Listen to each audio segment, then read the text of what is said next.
Hello students, welcome to the session. I am Mr. M.H. Mota, Assistant Professor, Department of Civil Engineering. This particular session is on the method of construction of an arches. In last session, we have seen the different types of arches.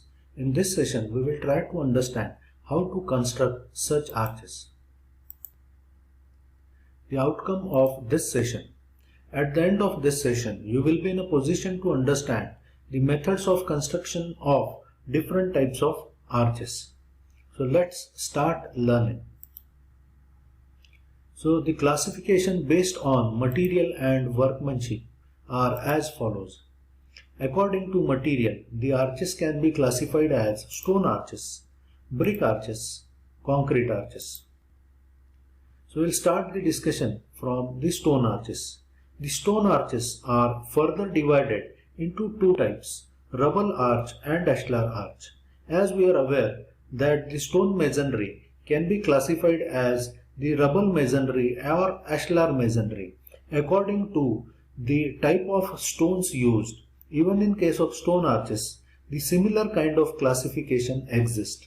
In case of rubble arch, we use comparatively lesser finished stone blocks, while in case of ashlar masonry we used a very good finished and tooled units of the stones to form an arch. So the rubble arches. The rubble arches are constructed with rubble stones which are hammer dressed roughly to a required shape and size. In case of rubble arches, the ring thickness is around 38 cm.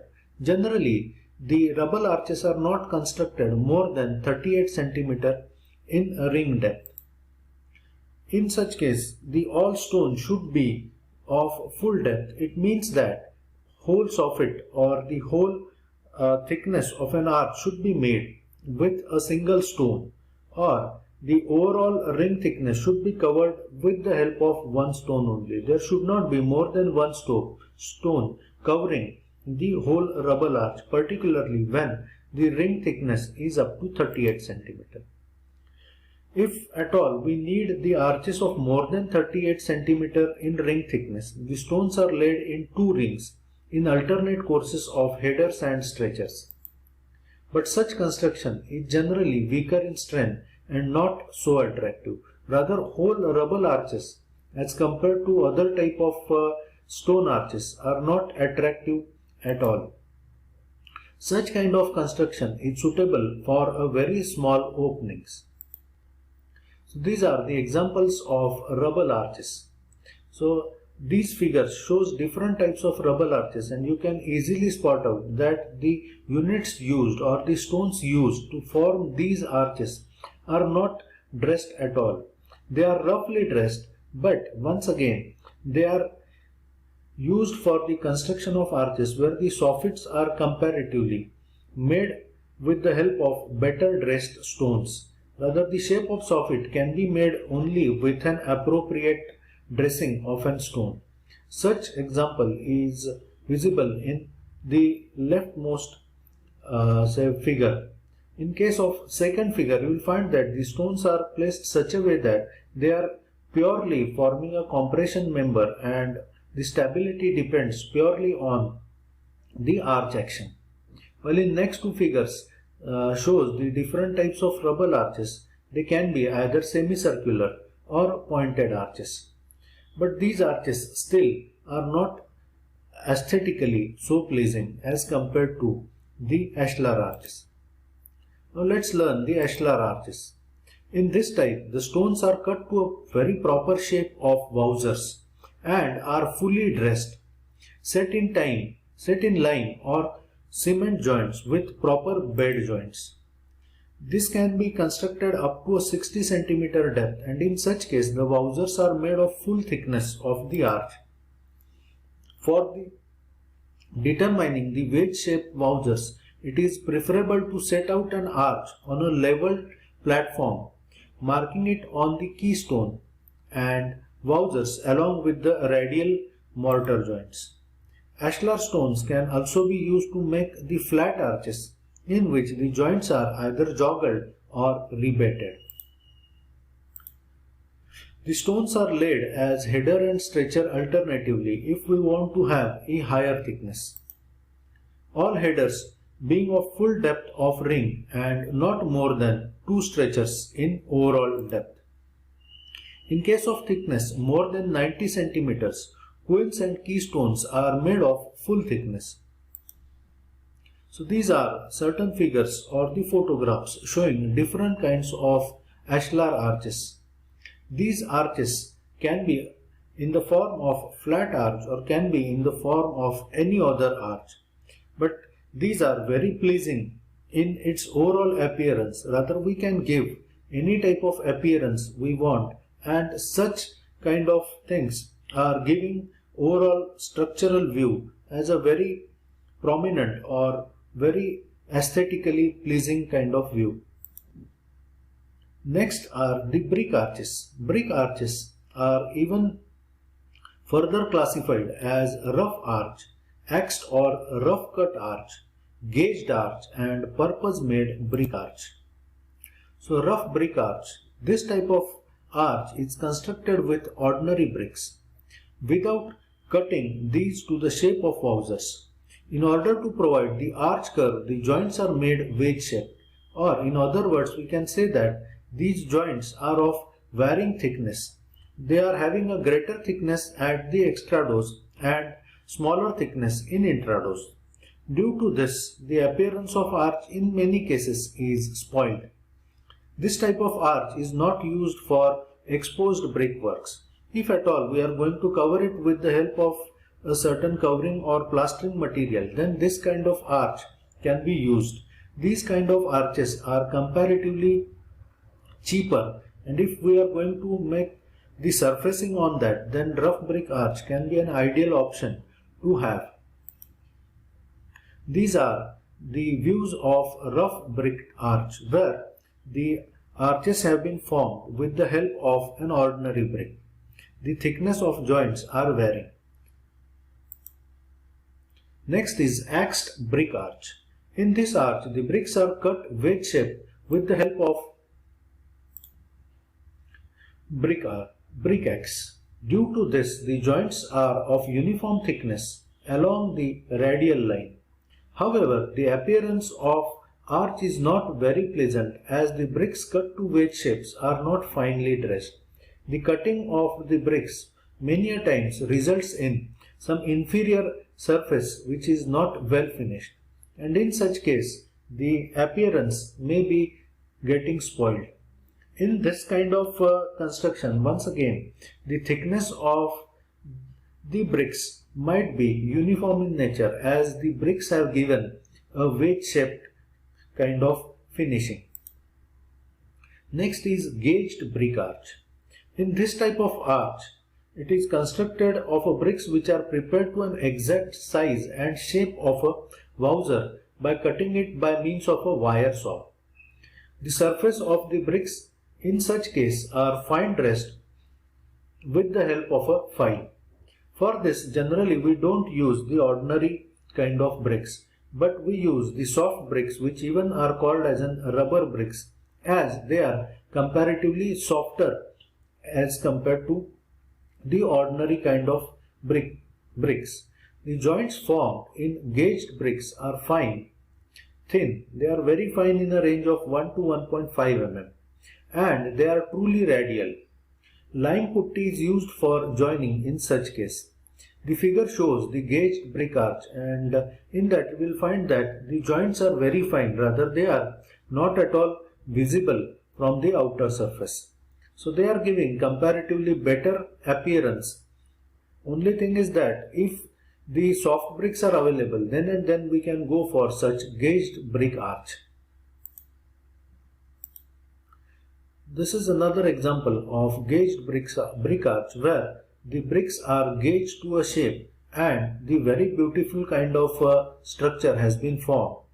As lime is used as in mortar, particularly as a requirement of a structure, the thickness of the joint in this particular case is made higher. Next is the purpose made brick arch. In this type of arch, the bricks are manufactured matching with the exact shape and size of a wowser to get a very fine workmanship. So these are the bricks which are manufactured for the purpose of making the arched construction. In this case even the lime putty is used for joining. Lime putty is very good as a binding material. This is an example of purpose-made brick arch where you will find that the bricks are purposefully made of such a shape which are not exactly matching with an conventional bricks, but they are particularly manufactured to form a specific kind of an arch. Next are the concrete arches. The concrete arches are subdivided as concrete block unit arches and monolithic arches. In case of concrete block arches or the precast concrete block arches, the kind of arch is made from the precast concrete blocks, each block being cast in the mold to an exact shape and size of an wowzer. Special molds are prepared for these wowzers, key blocks and skew backs. Because of exact shape and size of blocks, a good appearance can be achieved. Also, joints made of cement mortar are quite thin. However, casting of block is costly because they need to be casted in a particular shape. A wedge shaped kind of production is expected, and such work is economical only when the number of arches is quite large. The cement concrete for manufacturing of such arch is in a proportion of 1:2:4, means 1 part of cement, 2 parts of fine aggregate or sand and 4 parts of coarse aggregate. These are few examples of precast concrete block arches. These can be thin or they even can be thick as per the requirement of a site. Next is monolithic concrete arch. Monolithic concrete arch is constructed from cast in situ concrete, either plain or reinforced depending upon the span and magnitude of loading. In case of smaller span and lower magnitude, we can have the plain cement concrete. Otherwise, we generally construct that with the help of an RCC. This arch is quite suitable for a very large span. The arch thickness is generally 15 cm for the arches up to 3 meter span. Formwork is used for casting the arch and is removed only when the concrete has sufficiently hardened and gained the strength. The curing in such case is required for the duration of 2 to 4 weeks. These are the examples of certain monolithic concrete arches. The construction of arches of all the types of materials, whether it is brick, stone or concrete, is carried out in 3 steps. Those steps are installation of centering or the formwork, laying or casting of the actual work, and the removal of the centering or formwork. So, installation of centering. As we are aware, centering is the temporary structure required to support brick, stone or concrete arch during its construction till it has gained a sufficient strength. Unless and until any structure gain a sufficient strength capable enough for achieving the bare minimum stability, the centering is to be provided or this temporary support is to be provided. The centering is installed in such a way that its upper surface corresponds to intrados or the soffit of an arch. For minor works, sometimes centering may be made of mud masonry constructed to match with the inner soffit of the arch and then plastered. This masonry is dismantled later when the arch has been constructed and cured, even though such kind of mud masonry is currently not at all used. The usual centering is made up of either timber or steel. The wooden centering is the simplest and cheapest and is used for the moderate span. It is very easy to construct and easy to dismantle and can be used several times. A plank with horizontal bottom and the upper surface shaped to underside of an soffit is known as center or turning piece. Its width is normally 10 cm and is supported on the vertical timber post called props with wooden wedge to tighten or loosen the centering. If the soffit is wider than 10 cm, two ribs suitably spaced and suitably shaped at the top may be used. These ribs may be constructed by using a wooden section which is normally called as a lagging and has a section of 4 by 2 cm. At the ends, the ribs are supported by bearers, wedges and posts. So these are the figures of certain kind of wooden centering as such, where the laggings, ribs, the plates and props have been shown. This is a type of centering where the overall width or the overall shape and size of the centering required is much more because of the continuous formation of the arch shape construction or surfaces as such. In such case, instead of having the simple ribs, the wooden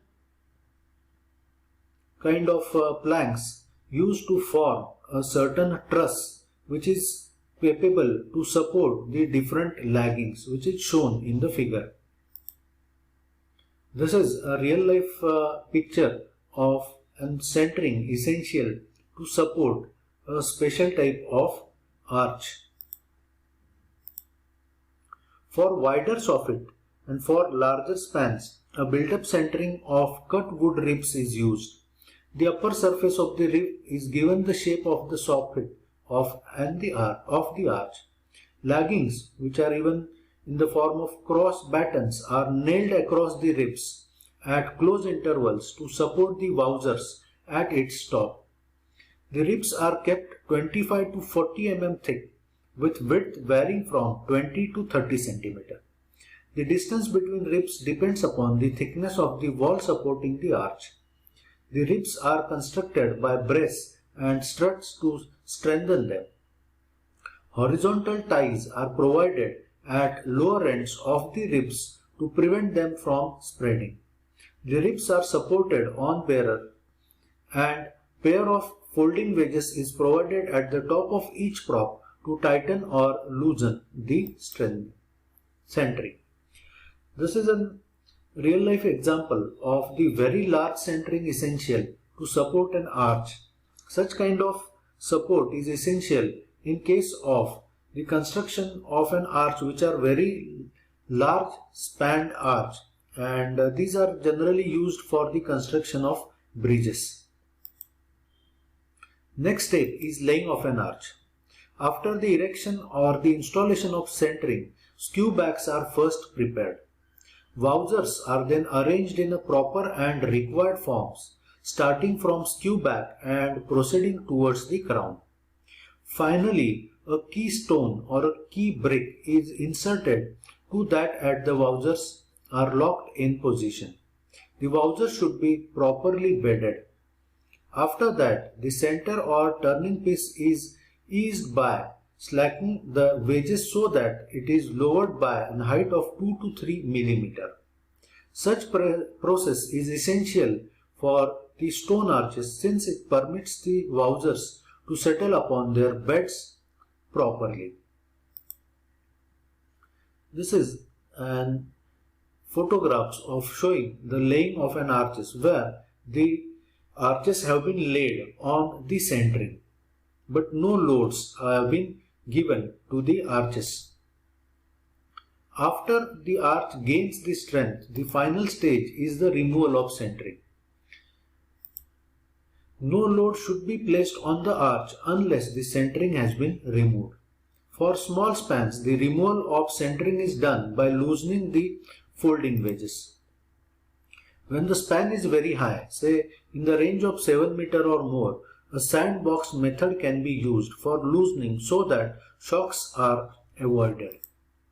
A sandbox is placed below the props. I hope you remember the props are the vertical supporting members. The sand is filled in a box with a plugged hole at its bottom. Props rest on the steel plate placed on the top of sand. In order to lower the centering, the plug is then taken out, due to which sand will start flowing out and there will be a gradual lowering of the props will happen. This will avoid all kinds of shocking and will result in the gradual removal of the centering. These are the references used for the preparation of this particular presentation. Well, that's it for this session. Let's meet in the next session to learn more. Thank you for your patience learning, and don't forget to like, comment and subscribe. Thank you.